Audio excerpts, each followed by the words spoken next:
ನಮಸ್ಕಾರಗಳು. ಇಂದಿನ ಮುಖ್ಯಾಂಶಗಳು. ಬಸವ ಕಲ್ಯಾಣ ಉಪಚುನಾವಣೆ ಬಿಜೆಪಿ ಅಭ್ಯರ್ಥಿ ಘೋಷಣೆ, ಪಕ್ಷದಲ್ಲಿ ಸ್ಫೋಟಗೊಂಡ ಬಂಡಾಯ. ಕಸಾಪ ಚುನಾವಣೆ ಪ್ರಣಾಳಿಕೆ ಬಿಡುಗಡೆ, ಜಿಲ್ಲೆಯ ಕನ್ನಡ ಪರ ವಾತಾವರಣ ನಿರ್ಮಿಸಿದ ಸುರೇಶ್ ಚಂದ್ರ ಶೆಟ್ಟಿಗೆ ಇನ್ನೊಂದು ಅವಧಿಗೆ ಅವಕಾಶ ಕಲ್ಪಿಸಿ ಒಕ್ಕೂರಲ್ ಮನವಿ. ಜಿಲ್ಲೆಯ ಎಲ್ಲ 285 ಉಪಕೇಂದ್ರಗಳಲ್ಲೂ ಕೋವಿಡ್-19 ಲಸಿಕೆ ಸದುಪಯೋಗ ಪಡೆದುಕೊಳ್ಳಲು ಮನವಿ. ರಾಮಚಂದ್ರನ್ ಆರ್. ಹಿಂದೂ ಮುಸ್ಲಿಂ 2 ಹಬ್ಬಗಳು ಒಂದೇ ಸಾರಿ ಬಂದಿದ್ದು ವಿಶೇಷ, ನಿಯಮಗಳೊಂದಿಗೆ ಆಚರಿಸಲು ಭರವಸೆ ನೀಡಿದ ಮುಖಂಡರು. ಹಾಗೂ 45 ವರ್ಷ ಮೇಲ್ಪಟ್ಟ ಎಲ್ಲರಿಗೂ ಏಪ್ರಿಲ್ 1ರಿಂದ ಕೋವಿಡ್-19 ಲಸಿಕೆ. ಏಪ್ರಿಲ್ 17ರಂದು ನಡೆಯಲಿರುವ ಬಸವ ಕಲ್ಯಾಣ ವಿಧಾನಸಭಾ ಕ್ಷೇತ್ರದ ಉಪಚುನಾವಣೆಗೆ ಬಿಜೆಪಿ ಅಭ್ಯರ್ಥಿ ಶರಣು ಸಲಗರ್ ಹೆಸರು ಘೋಷಿಸದಂತೆ ಪಕ್ಷದಲ್ಲಿ ಬಂಡಾಯ ಭುಗಿಲೆದ್ದಿದೆ. ಪಕ್ಷದಿಂದ ಸ್ಪರ್ಧಿಸಲು ಸುಮಾರು 16 ಆಕಾಂಕ್ಷಿಗಳ ಅಭಿಮಾನಿಗಳು ಹಾಗೂ ಸ್ವಾಭಿಮಾನಿ ಬಳಗದ ಯುವಕರು ಶುಕ್ರವಾರ ಬಸವೇಶ್ವರ ದೇವಾಲಯದ ಆವರಣದಲ್ಲಿ ಪ್ರತಿಭಟನೆ ನಡೆಸಿದರು. ಮಾಜಿ ಶಾಸಕ ಮಲ್ಲಿಕಾರ್ಜುನ್ ಖೂಬಾ ಅವರು ಒಂದು ಸಲ ಈ ಪಕ್ಷದ ಅಭ್ಯರ್ಥಿ ಆಗಿದ್ದರು. ಅಲ್ಲದೆ ಇತರೆ 15 ಜನ ಆಕಾಂಕ್ಷಿಗಳು ಕೂಡ ಪ್ರಬಲರಾಗಿದ್ದರು. ಆದರೂ ಹಣ ಹೊರಗಿನವರಾದ ಶರಣು ಸಲಗರ್ ಅವರಿಗೆ ಟಿಕೆಟ್ ನೀಡಲಾಗಿದೆ ಎಂದು ಆರೋಪಿಸಿದ್ದಾರೆ. ಪಕ್ಷದ ನಾಯಕರ ನಿರ್ಣಯಕ್ಕೆ ಕೋಪಗೊಂಡ ಅಭಿಮಾನಿಗಳು ಸಂಸದ್ ಭಗವಂತ್ ಖೂಬಾ ಅವರ ಭಾವಚಿತ್ರಕ್ಕೆ ಚಪ್ಪಲಿ ಏಟು ನೀಡಿದರು. ಭಾವಚಿತ್ರ ದಹನ ಮಾಡಿ ಆಕ್ರೋಶ ವ್ಯಕ್ತಪಡಿಸಿದರು. ಬೇರೆ ಪಕ್ಷದಿಂದ ಬಿಜೆಪಿಗೆ ಸೇರ್ಪಡೆ ಮಾಡಿಕೊಂಡು ನಂತರ ಟಿಕೆಟ್ ನೀಡದೆ ಕೆಲವರಿಗೆ ಅನ್ಯಾಯ ಮಾಡಲಾಗಿದೆ. ಮಾಜಿ ಶಾಸಕರುಗಳಾದ ಮಲ್ಲಿಕಾರ್ಜುನ್ ಖೂಬಾ, ಎಂಜಿ ಮುಳೆ, ಬಸವರಾಜ್ ಪಾಟೀಲ್ ಅಟ್ಟೂರ್ ಅವರಿಗೆ ಅನ್ಯಾಯವಾಗಿದೆ ಎಂದು ಕಿಡಿಕಾರಿದರು. ಕ್ಷೇತ್ರದಲ್ಲಿ ಪಕ್ಷ ಬೆಳೆಸುವುದಕ್ಕಾಗಿ ಅನೇಕ ರೀತಿಯಲ್ಲಿ ತೊಂದರೆ ಅನುಭವಿಸಿದವರಿಗೂ ಸ್ಪರ್ಧೆಗೆ ಅವಕಾಶ ನೀಡಿಲ್ಲ. ಆದುದರಿಂದ ಯಾವುದೇ ಪಕ್ಷವನ್ನು ಬೆಂಬಲಿಸುತ್ತೇವೆ, ಆದರೆ ಬಿಜೆಪಿಗೆ ಮತ ಹಾಕುವುದಿಲ್ಲ ಎಂದು ಪ್ರಮಾಣ ಮಾಡಬೇಕಾಗಿದೆ ಎಂದು ಕೆಲವರು ಆಗ್ರಹಿಸಿದರು. ಒಟ್ಟಾರೆ ಬಿಜೆಪಿಯಿಂದ ಅಧಿಕೃತ ಅಭ್ಯರ್ಥಿ ಘೋಷಣೆ ಬಳಿಕ ಕ್ಷೇತ್ರದಲ್ಲಿ ಬಿಜೆಪಿ ನಾಯಕರಲ್ಲಿ ಅಸಮಾಧಾನ ಸ್ಫೋಟಗೊಂಡಿದೆ. ಹೀಗಾಗಿ ಬಂಡಾಯ ಎದ್ದಿರುವ ನಾಯಕರಿಗೆ ಸಮಾಧಾನ ಪಡಿಸಲು ಯಾವ ರೀತಿ ಪಕ್ಷದ ಹಿರಿಯ ನಾಯಕರು ತಂತ್ರ ಬಳಸುತ್ತಾರೆ ಎಂದು ಕಾದು ನೋಡಬೇಕಾಗಿದೆ.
पीछे पीछे हटो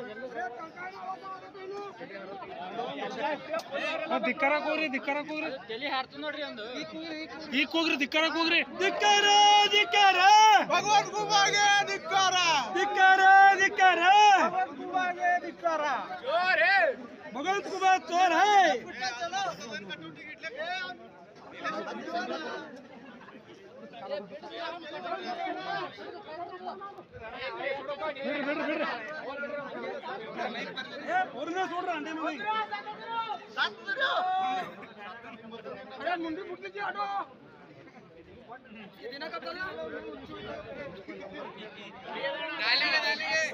ಮೇನಲ್ಲಿ ನಡೆಯಲಿರುವ ಜಿಲ್ಲಾ ಕನ್ನಡ ಸಾಹಿತ್ಯ ಪರಿಷತ್ ಪದಾಧಿಕಾರಿಗಳ ಆಯ್ಕೆಗಾಗಿ ಸುರೇಶ್ ಚಂದ್ರ ಶೆಟ್ಟಿಯವರ ಚುನಾವಣೆ ಪ್ರಣಾಳಿಕೆ ಕರಪತ್ರ ಬಿಡುಗಡೆ ಸಮಾರಂಭವು ಇಲ್ಲಿಯೇ ಕನ್ನಡ ಸಾಹಿತ್ಯ ಪರಿಷತ್ ಜಿಲ್ಲಾ ಘಟಕದ ಕಚೇರಿಯಲ್ಲಿ ಶುಕ್ರವಾರ ನಡೆಯಿತು. ಈ ಸಮಾರಂಭದಲ್ಲಿ ಜ್ಞಾನಸುಧ ಶಿಕ್ಷಣ ಸಂಸ್ಥೆ ಅಧ್ಯಕ್ಷೆ ಪೂರ್ಣಿಮಾ ಜಿ ಅವರು ಚುನಾವಣೆ ಪ್ರಣಾಳಿಕೆಯ ಕರಪತ್ರವನ್ನು ಬಿಡುಗಡೆ ಮಾಡಿದರು.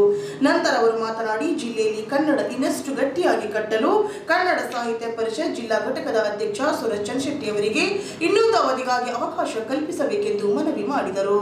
ಚನ್ಶೆಟ್ಟಿ ಅವರು ಸಾಹಿತ್ಯ ಸಮ್ಮೇಳನ, ಸಾಹಿತಿಗಳ ಪರಿಚಯ, ಉಪನ್ಯಾಸ ಮತ್ತಿತರ ಕಾರ್ಯಕ್ರಮಗಳ ಮೂಲಕ ಜಿಲ್ಲೆಯಲ್ಲಿ ಕನ್ನಡ ಪರ ವಾತಾವರಣ ನಿರ್ಮಿಸಲು ಅವಿರತ ಶ್ರಮಿಸಿದ್ದಾರೆ. 5 ವರ್ಷಗಳ ಅವಧಿಯಲ್ಲಿ ಅತಿ ಹೆಚ್ಚು ಕಾರ್ಯಕ್ರಮಗಳನ್ನು ಸಂಘಟಿಸಿದ ಶ್ರೇಯಸ್ಸು ಅವರಿಗೆ ಸಲ್ಲುತ್ತದೆಂದು ಹೇಳಿದರು. ಸಾಹಿತಿ ಪಾರ್ವತಿ ಸೋನಾರೆ ಮಾತನಾಡಿ, ಪರಿಷತ್ತಿನಲ್ಲಿ ಮೊದಲ ಬಾರಿಗೆ ಮಹಿಳಾ ಘಟಕ ರಚಿಸಿ ಮಹಿಳೆಯರಿಗೆ ಪ್ರಾತಿನಿಧ್ಯ ಕಲ್ಪಿಸಿದ್ದಾರೆ. ಈ ಕಾರಣ ಅವರಿಗೆ ತಮ್ಮ ಸಂಪೂರ್ಣ ಬೆಂಬಲ ಇದೆ ಎಂದು ಹೇಳಿದರು. ರಾಜಮ್ಮ ಚಿಕ್ಕಪೇಟೆ ಮಾತನಾಡಿ, ಜಿಲ್ಲಾ, ತಾಲೂಕು, ವಲಯ ಹಾಗೂ ಗ್ರಾಮ ಮಟ್ಟದಲ್ಲಿ ಕನ್ನಡ ಸಾಹಿತ್ಯ ಸಮ್ಮೇಳನಗಳನ್ನು ಯಶಸ್ವಿಯಾಗಿ ನಡೆಸಿದ್ದಾರೆ.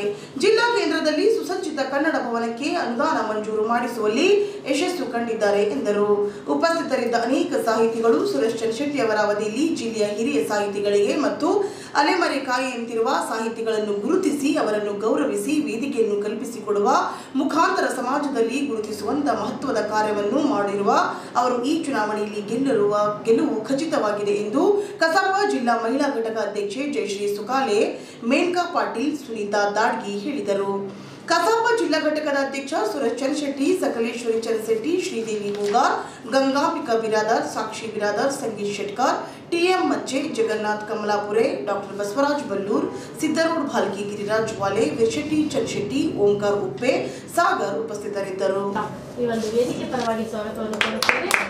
ಹಾಗೂ ಒಂದು ಸದಸ್ಯರಾಗಿರ್ತಕ್ಕಂತಹ ಮೇನಕಾ ಪಾಟೀಲ್ ಅವರಿಗೂ ಕೂಡ ವೇದಿಕೆ ಪರವಾಗಿ ಸ್ವಾಗತವನ್ನು ಕೋರುತ್ತೇನೆ.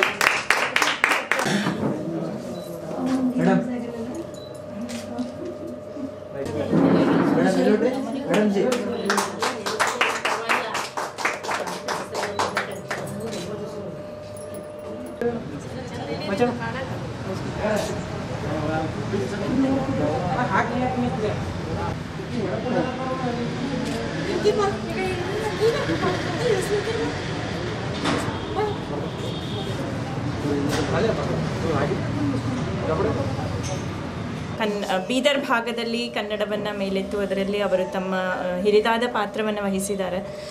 ಒಳ್ಳೆಯ ಸಂಘಟಕರೂ ಆಗಿದ್ದಾರೆ ಸುರೇಶ್ ಚನ್ಶೆಟ್ಟಿ ಅವರು. ಅವರು ತೆಗೆದುಕೊಂಡಂತಹ ಕಾರ್ಯಗಳೆಲ್ಲ ಒಳ್ಳೆಯ ರೀತಿಯಿಂದ ನೆರವೇರಲಿ ಅಂತಕ್ಕಂಥದ್ದನ್ನು ಕೂಡ ಎಲ್ಲರ ಮನಸ್ಸಿನಲ್ಲೂ ಇದೆ. ಸೊ ಹಾಗಾಗಿ ಇವತ್ತು ಈ ಒಂದು ಕರಪತ್ರ ಬಿಡುಗಡೆ ಸಮಾರಂಭವನ್ನು ಇಲ್ಲಿ ಮಹಿಳಾ ಘಟಕದವರು ಇಟ್ಕೊಂಡಿರ್ತಕ್ಕಂಥ ಸಂದರ್ಭದಲ್ಲಿ ಅವರಿಗೆ ಒಳ್ಳೆಯದಾಗಲಿ ಅಂತ ಹಾರೈಸ್ತಾ ಮತ್ತು ಅದರ ಜೊತೆಗೆ ಬರೀ ಅಂದರೆ ಇಲ್ಲಿ ವೈಯಕ್ತಿಕ ಒಳ್ಳೆಯದಾಗಲಿ ಅಂತಕ್ಕಂಥದ್ದಲ್ಲ, ಕನ್ನಡಕ್ಕೆ ಒಳ್ಳೆಯದಾಗಲಿ, ಕನ್ನಡದ ಬೆಳವಣಿಗೆ ಆಗಲಿ, ಕನ್ನಡ ಭಾಷೆ ಎಲ್ಲ ರೀತಿಯಲ್ಲಿಯೂ ಮುಂದೆ ಬರೀಲಿ, ಅದಕ್ಕೆ ಬೇಕಾದಂಥ ಸಲಕರಣೆಗಳು, ಅದಕ್ಕೆ ಬೇಕಾದಂತಹ ಒಂದು ಅದಕ್ಕೇನೇನು ಬೇಕೋ ಎಲ್ಲವನ್ನೂ ನಾವು ಮಾಡಬೇಕಾದಂಥ ಒಂದು ಪರಿಸ್ಥಿತಿ ನಿರ್ಮಾಣ ಆಗಿದೆ ಬೀದರಲ್ಲಿ. ಅದು ಮುಂದುವರಿಲಿ ಒಳ್ಳೆಯ ಏಕಮನಸ್ಕರಾದಂಥ ಎಲ್ಲರಿಗೂ ಕೂಡ ಅಂತಕ್ಕಂಥ ಒಂದು ಆಶಯದಿಂದ ಇಲ್ಲಿ ನಾವೆಲ್ಲ ನೆರೆದಿದ್ದಾಗಿದೆ. ಇದು ಎಲ್ಲರೂ ಕೂಡ ಈ ಮಾತನ್ನು ಬೆಂಬಲಿಸ್ತಾರೆ ಅಂತ ನಾನು ಹೇಳಲಿಕ್ಕೆ ಇಷ್ಟಪಡ್ತೇನೆ. ನಮಸ್ಕಾರ. ಇವತ್ತೆಲ್ಲರೂ ಒಂದು ಕರಪತ್ರ ಬಿಡುಗಡೆ ಒಂದು ಇವತ್ತಿನ ಕಾರ್ಯಕ್ರಮ ಇದೆ. ಎಲ್ರಿಗೂ ಈ ಸಂದರ್ಭದಲ್ಲಿ ನಾನು ಸ್ವಾಗತವನ್ನು ಕೋರ್ತೇನೆ. ಜೊತೆಗೆ ಇಷ್ಟು ದಿವಸ ಚನ್ಶೆಟ್ಟಿಯವರಂದರೆ ಈ ಒಂದು ತಮ್ಮ ಅವಧಿಯಲ್ಲಿ ಅನೇಕ ಕನ್ನಡದ ಉತ್ತಮ ಕಾರ್ಯಗಳನ್ನು ಮಾಡಿದ್ದಾರೆ. ಅದನ್ನು ನಾವೆಲ್ಲರೂ ನೋಡಿದ್ದೀವಿ. ಸುಮಾರು 50 ಮನೆ ಅಂಗಳದಲ್ಲಿ ಮಾತು ಅಂತಕ್ಕಂಥ ವಿನೂತನವಾಗಿರ್ತಕ್ಕಂಥ ಕಾರ್ಯಕ್ರಮಗಳನ್ನು ಮಾಡಿದರು. ಹೀಗೆ ಹೊಸ ಹೊಸ ಕಾರ್ಯಕ್ರಮಗಳು ಸಾಹಿತ್ಯ ಪರಿಷತ್ನ ಕೆಳಗಡೆ ಅವರು ಅನೇಕ ಕಾರ್ಯಕ್ರಮಗಳನ್ನು ಮಾಡಿದ್ದಾರೆ. ಮುಂಬರುವ ದಿನಗಳಲ್ಲಿಯೂ ಕೂಡ ಕನ್ನಡವನ್ನು ಬೆಳೆಸುವ ನಿಟ್ಟಿನಲ್ಲಿ ಅವರು ಹೊಸ ಹೊಸ ಯೋಜನೆಗಳನ್ನು ರೂಪಿಸಿಕೊಂಡು ಎಲ್ಲರಿಗೂ ಸಾಮಾಜಿಕ ನ್ಯಾಯವನ್ನು ಕೊಡುವತ್ತ ತಮ್ಮ ಗಮನವನ್ನು ಹರಿಸಿ ಕನ್ನಡವನ್ನು ಬೆಳೆಸುವಲ್ಲಿ, ಕನ್ನಡವನ್ನು ಕಟ್ಟುವಲ್ಲಿ ಪ್ರಮುಖವಾದ ಪಾತ್ರವನ್ನು ವಹಿಸ್ತಾರೆ ಅನ್ನುವ ಒಂದು ಆಶಯ ಕೂಡ ನನಗಿದೆ. ಅದನ್ನು ನಾವು ನಿರೀಕ್ಷೆ ಕೂಡ ಮಾಡ್ತೇವೆ. ಜೊತೆಗೆ ಮಹಿಳಾ ಘಟಕದಿಂದ ಇಷ್ಟೊಂದು ಜನ ನಾವೆಲ್ಲ ಮಹಿಳೆಯರು ಸೇರಿದ್ದೀವಿ. ನಾನು ಮುಖ್ಯವಾಗಿ ಒಂದು ಮಾತನ್ನು ಈ ಸಂದರ್ಭದಲ್ಲಿ ಹೇಳೋದಕ್ಕೆ ಇಷ್ಟಪಡ್ತೇನೆ. ಕನ್ನಡದ ಯಾವುದೇ ಕಾರ್ಯಕ್ರಮ ಇರಲಿ, ಎಲ್ಲ ಕಾರ್ಯಕ್ರಮದ ವೇದಿಕೆಗಳಲ್ಲಿ ಕನಿಷ್ಠ 3 ಜನ ಮಹಿಳೆಯರ ವೇದಿಕೆ ಮೇಲೆ ಇರಬೇಕು ಅನ್ನೋ ಒಂದು ಆಶಯವನ್ನು ಕೂಡ ನಾನು ಈ ಸಂದರ್ಭದಲ್ಲಿ ವ್ಯಕ್ತಪಡಿಸ್ತೇನೆ. ಕನ್ನಡ ಸಾಹಿತ್ಯ ಪರಿಷತ್ತಿನ ಎಲ್ಲ ಕಾರ್ಯಚಟುವಟಿಕೆಗಳನ್ನು ಚೆನ್ನಾಗಿ ಆಗಲಿ ಅನ್ನುವಂಥ ಮಾತನ್ನು ಈ ಸಂದರ್ಭದಲ್ಲಿ ನಾನು ಹೇಳೋಣ. ಮತ್ತು ಈ ಒಂದು ಪ್ರಮುಖವಾಗಿರತಕ್ಕಂಥದ್ದಂದ್ರೆ ನಮ್ಮ ಕನ್ನಡ ಸಾಹಿತ್ಯ ಪರಿಷತ್ತಿಗೆ ತನ್ನದೇ ಆಗಿರತಕ್ಕಂಥ ಒಂದು ಕಟ್ಟಡವನ್ನು ತಂದಿದ್ದಾರೆ, ಭೂಮಿ ಪೂಜೆ ಮಾಡ್ಯಾರ. ಈಗ ಎಷ್ಟೋ ಅದು ಬಹಳಷ್ಟು ಸುಮಾರವಾಗಿ ಬೆಳೀತಾ ಇದೆ. ಈಗ ಕಟ್ಟಡ ಪ್ರಾರಂಭ ಆಗ್ಯದ. ಮತ್ತು ಅದ್ರ ಜೊತೆಗೆ ಕನ್ನಡವನ್ನು ಬೆಳೆಸ್ಯಾರ, ಅನೇಕ ಕನ್ನಡ ಶಾಲೆಗಳನ್ನು ಮುಚ್ಚಿದ್ದನ್ನು ತೆರೆಸ್ಯಾರ. ಮತ್ತು ಅದ್ರ ಜೊತೆಗೆ ಅನೇಕ ಸಾಂಸ್ಕೃತಿಕ ಕಾರ್ಯಕ್ರಮಗಳನ್ನು ಮಾಡ್ಯಾರ. ಅಷ್ಟೇ ಅಲ್ಲ, ವಲಯ ಸಮ್ಮೇಳನ, ತಾಲೂಕು ಸಮ್ಮೇಳನ, ಜಿಲ್ಲಾ ಸಮ್ಮೇಳನ, ಮತ್ತು ಕನ್ನಡ ಕಟ್ಟಿದವರು, ಮತ್ತು ಈ ವರ್ಷ 30 ಪುಸ್ತಕಗಳನ್ನು ಹೊರಗೆ ತಂದಾರ. ಮತ್ತು ಅದ್ರ ಜೊತೆಗೆ ಅನೇಕ ಸಾಂಸ್ಕೃತಿಕ ಕಾರ್ಯಕ್ರಮಗಳನ್ನು ಮಾಡ್ಯಾರ. ಮತ್ತು ಬಸವ ಕಲ್ಯಾಣದಲ್ಲಿ ನಡೆದಿರ್ತಕ್ಕಂಥ ಬಸವ ಉತ್ಸವದಲ್ಲಿ ನಮ್ಮ ಬೀದರ್ ಜಿಲ್ಲೆಯ ಮಕ್ಕಳನ್ನು ಅನೇಕ ಪ್ರಬಂಧ, ನಿಬಂಧ, ಹಾಡು, ಸ್ಪರ್ಧೆ, ರಂಗೋಲಿ, ಹೆಣ್ಮಕ್ಳಿಗಾಗಿ ಎಲ್ಲವನ್ನು ಇಟ್ಟು ಅವರಿಗೆ ಅಲ್ಲಿ ಪ್ರೈಸನ್ನು ಬರುವಂಗೆ ಮಾಡ್ಯಾರ. ಮತ್ತು ಎಲ್ಲ ಕಾರ್ಯಕ್ರಮಗಳನ್ನು ಕೂಡ ಅವರು ಅಚ್ಚುಕಟ್ಟಾಗಿ ನಿರ್ವಹಣೆ ಮಾಡ್ತಾರೆ. ಇಂಥ ಒಂದು ಕನ್ನಡವನ್ನು ಉಳಿಸಿ ಬೆಳೆಸಿ ಸಾಂಸ್ಕೃತಿಕ ಅಧ್ಯಯನದಲ್ಲಿ ತಮ್ಮದೇ ಆಗಿರ್ತಕ್ಕಂಥ ಛಾಪು ಮೂಡ್ಸ್ಯಾರ. ಅವರಿಗೆ ತರಬೇಕಂದ್ರೆ ಎಲ್ಲರ ಒಂದು ಬೀದರ್ ಜಿಲ್ಲೆಯ ಎಲ್ಲ ಹಿರಿಯ ಸಾಹಿತಿಗಳದು, ಕಿರಿಯರದು, ಮಕ್ಕಳದು, ಆಮೇಲೆ ಎಲ್ಲ ಅಧಿಕಾರಿಗಳದು ಎಲ್ಲರದು ಕೂಡ ಅವರು ನಿಲ್ಲಬೇಕು. ಚೆನ್ಸೇಟಿ ಕನ್ನಡ ಕಾರ್ಯಕ್ಕೆ ಅವರೇ ಸೂಕ್ತವಾದ ವ್ಯಕ್ತಿ. ಅಷ್ಟೇ ಅಲ್ಲ, ಈ ಒಂದು ನಮ್ಮ ರಾಜ್ಯದಲ್ಲಿಯೂ ಕೂಡ ಸಣ್ಣ ವಯಸ್ಸಿನವರು ಅಂದ್ರೆ ಸುರೇಶ್ ಚೆನ್ಸೇಟಿ ಅವರೇ. ಸುರೇಶ್ ಚೆನ್ಸೇಟಿ ಕೋವಿಡ್-19 ಲಸಿಕೆ ನೀಡುವುದನ್ನು ತೀವ್ರಗೊಳಿಸಬೇಕು ಎನ್ನುವ ಹಿನ್ನೆಲೆಯಲ್ಲಿ ಇನ್ನು ಮುಂದೆ ಬೀದರ್ ಜಿಲ್ಲೆಯ ಎಲ್ಲ 285 ಉಪಕೇಂದ್ರಗಳಲ್ಲೂ ಕೂಡ ಕೋವಿಡ್ ಶೀಟ್ ಮತ್ತು ಕೋವ್ಯಾಕ್ಸಿನ್ ಲಸಿಕೆಯನ್ನು ನೀಡುವ ವ್ಯವಸ್ಥೆ ಮಾಡಲಾಗುತ್ತಿದೆ ಎಂದು ಜಿಲ್ಲಾಧಿಕಾರಿ ರಾಮಚಂದ್ರನ್ ಅವರು ತಿಳಿಸಿದ್ದಾರೆ. ಇದುವರೆಗೆ ಕೋವಿಡ್-19 ಲಸಿಕೆಯನ್ನು ಜಿಲ್ಲೆಯ ಬ್ರಿಮ್ಸ್ ನೂರು ಹಾಸಿಗೆಯ ತಾಯಿ ಮತ್ತು ಮಕ್ಕಳ ಆಸ್ಪತ್ರೆ, ಸಮುದಾಯ ಹಾಗೂ ಪ್ರಾಥಮಿಕ ಆರೋಗ್ಯ ಕೇಂದ್ರಗಳಲ್ಲಿ ನೀಡಲಾಗುತ್ತಿತ್ತು. ಇನ್ನು ಮುಂದೆ ವಾರಗಳಲ್ಲಿ 5 ದಿನ ಜಿಲ್ಲೆಯ ಎಲ್ಲ ಉಪಕೇಂದ್ರಗಳಲ್ಲಿ ಕೋವಿಡ್-19 ಲಸಿಕೆಯನ್ನು ನೀಡಲಾಗುತ್ತಿದೆ. ಇದಕ್ಕೆ ಸಂಬಂಧಿಸಿದಂತೆ ಈಗಾಗಲೇ ಆರೋಗ್ಯ ಇಲಾಖೆ ಎಲ್ಲ ಅಧಿಕಾರಿಗಳೊಂದಿಗೆ ಸಭೆ ನಡೆಸಿ ಸಿದ್ಧತೆ ಮಾಡಿಕೊಳ್ಳಲು ತಿಳಿಸಲಾಗಿದೆ. ಪ್ರಾಥಮಿಕ ಆರೋಗ್ಯ ಕೇಂದ್ರಗಳು ಮತ್ತು ಇನ್ನಿತರ ಕಡೆಗಳಲ್ಲಿ ನೀಡುವಂತೆ ಉಪಕೇಂದ್ರಗಳಲ್ಲಿ ಕೂಡ ಲಸಿಕೆ ನೀಡುವ ಕಾರ್ಯಕ್ರಮವನ್ನು ದಿನಾಂಕವಾರು ನಿಗದಿಪಡಿಸಿ ಅಚ್ಚುಕಟ್ಟಾಗಿ ನಡೆಸಬೇಕೆಂದು ಎಲ್ಲ ವೈದ್ಯಾಧಿಕಾರಿಗಳಿಗೆ ಸೂಚಿಸಲಾಗಿದೆ. ಬೀದರ್ ಜಿಲ್ಲೆಯ ಸಾರ್ವಜನಿಕರು ಇದರ ಸದುಪಯೋಗ ಪಡೆದುಕೊಳ್ಳಬೇಕೆಂದು ಜಿಲ್ಲಾಧಿಕಾರಿಗಳು ಮನವಿ ಮಾಡಿದರು. ಮಾರ್ಚ್ 28, 29ರಂದು ಹಿಂದೂಗಳಿಗೆ ಹೋಳಿ ಹಾಗೂ ಮುಸ್ಲಿಂ ಬಾಂಧವರ ಹಬ್ ಶಬ್ ಎ ಬರಾತ್ ಹಬ್ಬ ಸರ್ಕಾರದ ನಿಯಮಗಳ ಪಾಲನೆಯೊಂದಿಗೆ ಶಾಂತಿಯುತವಾಗಿ ಆಚರಿಸುವುದಾಗಿ ಎಂದು ಎರಡು ಧರ್ಮ ಯಾವುದೇ ಕಾರಣಕ್ಕೂ ಶಾಂತಿಗೆ ಭಗ್ನ ಬಾರದಂತೆ ಆಚರಿಸಲಾಗುವುದು ಎಂದು ಅವರು ಹೋಳಿ ಹಬ್ಬದ ಹಿನ್ನೆಲೆ ಹಾಗೂ ಹಬ್ ಶಬ್ ಎ ಬರಾತ್ ಹಬ್ಬದ ಉದ್ದೇಶ ಒಂದೇ ಆಗಿದ್ದು ಈ ವರ್ಷ 2 ಹಬ್ಬಗಳು ಒಂದೇ ದಿವಸ ಬಂದಿರುವುದು ಕೂಡ ಸೃಷ್ಟಿಕರ್ತನ ಆಟವಾಗಿದೆ ಎಂದರು. ಮೊದಲಿನಿಂದಲೂ ಬೀದರ್ ಜಿಲ್ಲೆಯಲ್ಲಿ ಹಿಂದೂಗಳು ಹಬ್ಬಕ್ಕೆ ಮುಸ್ಲಿಂ ಬಾಂಧವರು ಹಾಗೂ ಮುಸ್ಲಿಂ ಬಾಂಧವರ ಹಬ್ಬಗಳಿಗೆ ಹಿಂದೂಗಳು ಪರಸ್ಪರ ಸಹಕಾರದೊಂದಿಗೆ ಪರಂಪರೆಯಿಂದ ಆಚರಿಸಿಕೊಂಡು ಬರಲಾಗುತ್ತಿದೆ ಎಂದರು. ಎಲ್ಲ ಸಮಾಜದಲ್ಲಿ ಕೆಲವರು ಇದ್ದೇ ಇರುತ್ತಾರೆ, ಶಾಂತಿಗೆ ಭಂಗ ಮಾಡುವವರು, ಅಂತವರಿಂದ ಎಚ್ಚರ ವಹಿಸಬೇಕಾಗುತ್ತದೆ. ಪೊಲೀಸರು ಸಹ ಆ ಕಿಡಿಕೇಡಿಗಳ ಚಲನವಲನಗಳ ಕುರಿತು ಗಮನ ಹರಿಸಬೇಕೆಂದು ತಿಳಿಸಿದರು. ಸಭೆಯಲ್ಲಿ ಭಾಗವಹಿಸಿದ ಯುವಕನೋರ್ವನು ಮಾತನಾಡಿ, ಹಬ್ಬಗಳು ಶಾಂತಿಯುತವಾಗಿ ಆಚರಿಸುವಲ್ಲಿ ಪ್ರಮುಖರಾಗಿರುವ ಮದ್ಯ ಮಾರಾಟ 2 ದಿವಸ ಜಿಲ್ಲೆಯಲ್ಲಿ ನಿಷೇಧಿಸಬೇಕೆಂದು ಜಿಲ್ಲಾ ಎಸ್ಪಿ ಅವರಿಗೆ ಮನವಿ ಮಾಡಿದರು. ಮದ್ಯವನ್ನು ಸೇವಿಸಿ ಸಣ್ಣ ಪುಟ್ಟ ಜಗಳಗಳೇ ದೊಡ್ಡದಾಗಿ ಸಮಾಜದಲ್ಲಿ ಆತಂಕವನ್ನು ಸೃಷ್ಟಿಸುತ್ತವೆ ಎಂದರು. ಸಭೆಯಲ್ಲಿ ಬಗ್ದಲ್, ಗಾದ್ಗಿ, ಅಸ್ಟೂರ್, ಮಿರ್ಜಾಪುರ್, ಕಾಡ್ವಾ ಸೇರಿದಂತೆ ತಾಲೂಕಿನ ವಿವಿಧ ಗ್ರಾಮಗಳ ಮುಖಂಡರು ಭಾಗವಹಿಸಿ ತಮ್ಮ ಸಲಹೆಗಳನ್ನು ನೀಡಿದರು. ಲೀಡರ್ಗಳೆಲ್ಲ ಒಕ್ಕಟ್ಟಾಗಿರ್ತಾರೆ. ಇಲ್ಲಿ ಬೀದರ್ದಲ್ಲಿ ಯಾವ ಗಲಾಟೆ ಆಗಿಲ್ಲ, ಮುಂದೂ ಆಗಲ್ಲ. ಇಲ್ಲೆಲ್ಲ ಆಫೀಸರ್ ಲೀಡರ್ಸ್ಗಳಿಗೂ ಕಾಪರೇಟ್ ಮಾಡ್ತಾರೆ, ಲೀಡರ್ಸ್ ಆಫೀಸರ್ಗಳಿಗೂ ಕಾಪರೇಟ್ ಮಾಡ್ತಾರೆ ಅಂತ ಹೇಳಿ 2 ಮಾತು ಕಡೆಯಿಂದ ಪರಿಣಾಮ ಮಾಡುತ್ತಾ ನಮ್ಮ ಬೀದರ್ನ ಎಲ್ಲ ಅಕ್ಕಪಕ್ಕ ಊರಿನವರು ಮತ್ತು ಲೋಕಲ್ದವರಿಗೆ ಎಲ್ಲ ನನ್ನ ಸಂಜೆಯ ಪ್ರಣಾಮ ಮಾಡುತ್ತಾ ಏನು ಹೇಳಬೇಕಂದ್ರೆ, ರಾಮನು ನೀನೇ, ರೈಮನು ನೀನೇ. ನಂದು ಕಾಶಿನಾಥ್ ಅಂಥೇಳಿ ನನ್ನ ಪ್ರಾಪರ್ ಪಕ್ಕದಲ್ಲೂ ನಾನು ಗ್ರಾಮ ಪಂಚಾಯತ್ ಸದಸ್ಯ ಕೂಡ ಇದ್ದೀನಿ. ನನಗೆ ಈ ಸಂದರ್ಭದಲ್ಲಿ ಮಾತಾಡಕ್ಕೆ ಕೊಟ್ಟಿರಲ್ಲ, ಅದಕ್ಕೋಸ್ಕರ ನಾನು ತುಂಬ ಹ್ಯಾಪಿ ಅಂತ ಅನ್ಸ್ಕೋತೀನಿ. इस मीटिंग को बुलाकर, पीस मीटिंग को बुलाकर जो लोगों में आपसी इत्तेफाक और इत्तेहाद के बारे में मालूमात करने के लिए बुलाया, मैं तहे दिल से इनका शुक्रिया अदा करता हूं। और साथ ही साथ आज जो जिस माहौल से हम लोग गुजर रहे हैं कोविड-19 के, वो माहौल में हमारे त्यौहार आ रहे हैं। इसका मतलब यह है, आज जो त्यौहार हमारे जागने की रात, शबे बारात की रात और होली का जो त्यौहार है, यही हमको एक मिसाल बनकर आया है कि आपसी इत्तेफाक से, इत्तेहाद से रहो, ताकि हिंदू मुस्लिम ना कहो, आपसी इंसानियत को बरकरार रखें। इसकी एक मिसाल बनकर आया है। दिन जो आया है, मिलकर जो आया है, बहुत इत्तेफाक की बात है। और मैं समझता हूं बीदर जिले में, बीदर में खासतौर से कभी भी ऐसा कोई वाकया, ऐसा कोई हालात नहीं गुजरे, नहीं आए कि आपस में कभी भी लड़ाई झगड़ा या कोई फसाद का माहौल बने, ऐसा तो कभी भी नहीं हुआ सब यहाँ पे। बहुत खुशी की बात है। इसकी मेन वजह यह है कि यहाँ के हिंदू भाई हमारे जमाने दराज से, हमारी उम्र तो अभी छोटी है, हमारे वर्मा साहब को, हम शक्कर साहब को और कई लोग थे और सीनियर भी थे, उन लोगों को देखते हुए आ रहे हैं कि हर वो मसले में आपस में मिलकर जो है ना एक दूसरे को समझा कर, आज तक भी यही काम करते आए हैं। कहीं पर भी कुछ होता है तो हम लोग मिलजुल कर जो है ना इस मसलों को हल कर लेते हैं। उसी के साथ साथ आज का जो माहौल है कोविड का, इसको भी मद्देनजर रखते हुए आपको जो गाइडेंस दिए उन्होंने ये मुमकिन बनाई। इस मौके पर मैं सिर्फ ये कहना चाहूँगा कि शब बरात और होली दोनों एक ही रात में आ रहे हैं। उसी रात को मुसलमान रात भर जागते हैं और इबादतें करते हैं, और उसी रात को हिंदू भाई भी होली जलाते हैं। जैसे कि अभी कहा गया कि यकीनी तौर पर नफरत को जलाकर मोहब्बत का वातावरण पैदा करने के लिए ये होली का त्यौहार है। इसी तरह शब बरात भी यही पैगाम देती है कि हर साल जो शब बरात आती है, अल्लाह तबारक व तआला आसमान से, दुनिया के सातवें आसमान से आसमान दुनिया पर आते हैं और आवाज़ लगाते हैं, है कोई मुझसे अपने गुनाहों की मग़फ़िरत चाहने वाला, और है कोई जो भी अपने काम किया है उस पर पश्चाताप करता है, तो मैं उसके सारे गुनाह को धो दूँ और उसको जो है ना ऐसा बना दूँ जैसे कि वो अभी अपनी माँ के पेट से पैदा हुआ है।